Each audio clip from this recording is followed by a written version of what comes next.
Biya Kamal ka Nur Online TV channel na me dara lar mo kan ideal kon chinga Gambe la ka Ethiopia dara kula wo kan itin chanka metu mi jira me shine me jekka te kan itin ngaji kan metu ano ka Gambe la metu wekel me de pin waju Romia tiji Gambe al takatin mi shi chu je goran wajin bi janwa kan ite ka ji metu ngwasmi bana madana chito gwada me ban jelin kel gor jano der ander jelin ke der warning de jetup dire lane kon tiga metu kiten de win ko ken ke jima ki widi al kon ching natan no ko lo kan iri kon tiga metu metu tin jen kana gambela na me a breaking news mo goro de ne dia de kan ling di en larji ji matu de kan der me de kan jek no en lerame be ka gad gambel tin kon tin kenir kon shingen wini mi ti chiang me kan jek be kamatu kwa woni kwa ile tup kanir kon tere wi kamatu ka jigambe ala nuere nuere kon tere wi kamatu ler ma gor jen wodi yen ling ano chala do min lare ye wo shi kon te ka chwar en chwar mo chwar bunka mulawre kale ne nitin kon ni ci jur ano ala ne kon te la jigambe gwad mi tin wer ngwante tin lon kametu no en bon chala da wajane chwar mala were kalmo bawtin tege te lawe lede jen kwala gorno baje ling ne dialan content te gare wi kamatu ka gambela jen wala jele ke wargak mi shagor ano ka jen bala gore no be ping nenten content re ching be ka ngachala ne ko nen ching re kal gwada dan yen ne ko ne chin jur dormo be pegrun be ngaje no ko yen ne chop ka di no re kalun ano nyok jen ba la jen ba gwich be dul chunu be je gwich ka jen be juaj bok ba kala gwich ka be kwakten content jek ba kala gwich la nyen ko shasha ne ke this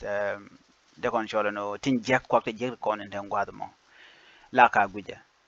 be ka gwich no lo gwije no lar lo jen lero laran kuma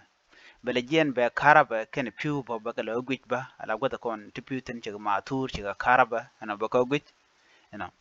mishe ngaji shi winnat charo do kollon gwada ma lo china ala dier ke je ko la chirma la boni bere kalanta ma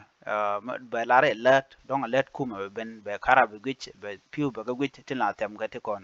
la ngayen dung meteorite konte la de perione alar ka karaba ka lar ka perione ka piu ba ka gwich chieran lat an gwad ma chala re la da mo je ke telephone na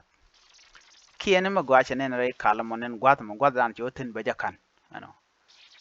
ko jene ran kume be janang ka ram mo shiran kume jen wala ne tun wala ka goro dul chim jin mu goro shieng mu goro dorre wi kama tun wi mi ke goro be jur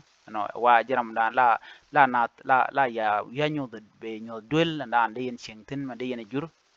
lo jen wara ma ngaike je longa ne tun wan jen chure shwale geleta mo jen wa jen chordanan tu kwagantama mishi ngach geleta a chenchi geleta ba ena bonya de bere kalo misharan kummo bi ngaje no kwa kun bi akati shi kwakti gol che kwakti gol lung che ka kuil dur ti gol ka shalar jikabele na mone ka do ala jikabele sire ne konti la kwarre wiji mi ci dun je jen bi olar to te mi jen dora no chakula da gatin content win mi ngo e kene kono gur kade dumno go de na rin tit awoniam ala gorga jen charmo ko dong de kuma daga amatu de kana kep chigan la do ko no ken nganen ten win mi e kene tie da rodun ka guri o biya kwakun biya ka gang ko che chor ka banang do mo na gorje o de randa ro da gang no shwara pe ka bon mun nog yen wore kal mi dormete mitinatin ki miti gatin ala gaka anyok achanchi gat korodin me dormete ne yanne ko la jichin tin korodun bana goro jeno biya chia bon chia no gure kamiti bunti gatin okay buga chu right ka bun ka biya kwa kun bo biya kati ramdan de yin no kray kaluna ni mi ram mo gwanchin ke je karabaka mishika ben ke je pini ka shi ngaje ngwa no ram mo gwan pini lo shi ram ben ko be kwa kun do be kwal gorjen en wo biarun tit ko tam ci buñ ci kete talen ke ta mena ci kan shuwar riwdien ci kan shuwar no chwa gwinjen wo dong ke ji mar kadun mishan ka ne tinga ci yanka taye kudien gwadan letken mitem letken an gwada ta tin milet kan do ta kudien gwejetin ko letken okay chwar ke jaka tet ke gat mishiran bre kal be gad yo mene guje ngulel jiram dilam na tit yaka gije ten teka ko be kwakun be kwal mi jien sheng jongna gat ichwar rami dong jako be brekal aran ci brekal mitel ram din mi cheng aran ci be la be dul kun la ka gaka ajen do badan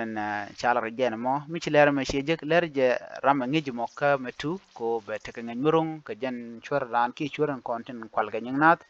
achang ni jal bore ko metu bo bran be jetit ka kwa kont ka je ko ntama rik telephone ci ka ti la mala kwal ka ni konti la bun ki ci chwar ken che ngwan